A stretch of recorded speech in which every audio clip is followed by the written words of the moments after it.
He's a citizen, bro. If you want to know where the character of our country lies, you look at the budget. And the fact of the matter is that we're seeing this much money go toward a hateful campaign meant to terrorize our communities instead of going to the fact that people deserve to have a roof over their head in the richest country on the face of this earth.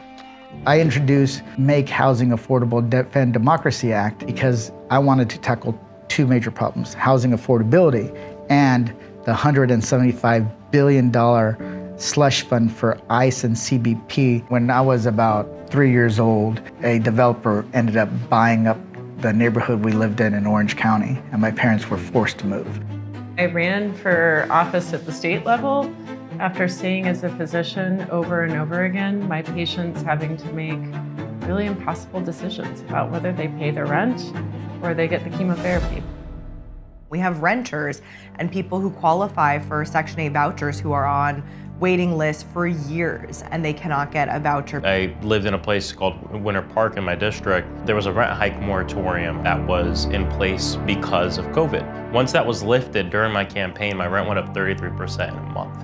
And so I got priced out of my apartment. My family was kicked out of one of our childhood homes because we didn't own it, and it was out in Orange County. A developer bought up the neighborhood and turned it into a strip mall, and all the families in that neighborhood had to move. I experienced homelessness for a while there, sleeping, in my friends' couches, sleeping in my car, doing everything I could to, just have a place to sleep at night. Under the current system, those who need help the most pay more, and those who need it least pay less. You can't even really benefit from healthcare if you don't have basic food and shelter covered. Years later, when I got sick with pneumonia, my parents had to put that house up for collateral. So this has always been a personal issue to me.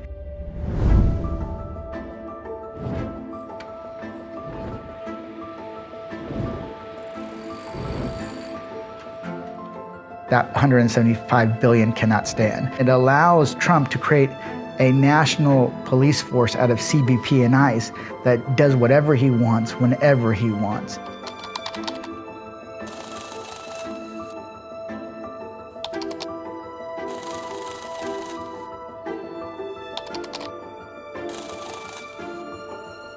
Take that $175 billion and put it where it can really make a difference in people's lives.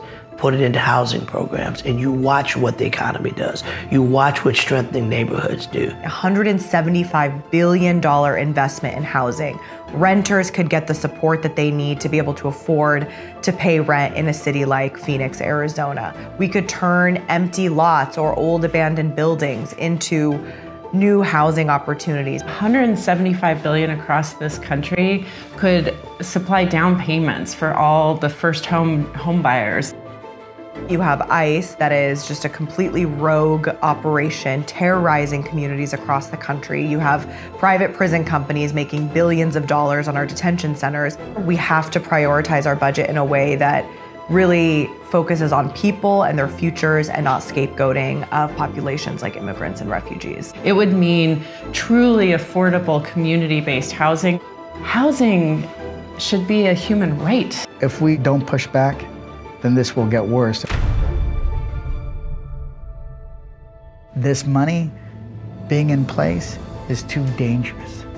It's more money than most militaries across the globe have, creating an internal military force that is meant to repress the American people. We're going to put it into programs that actually help Americans deal with the affordability crisis in this country.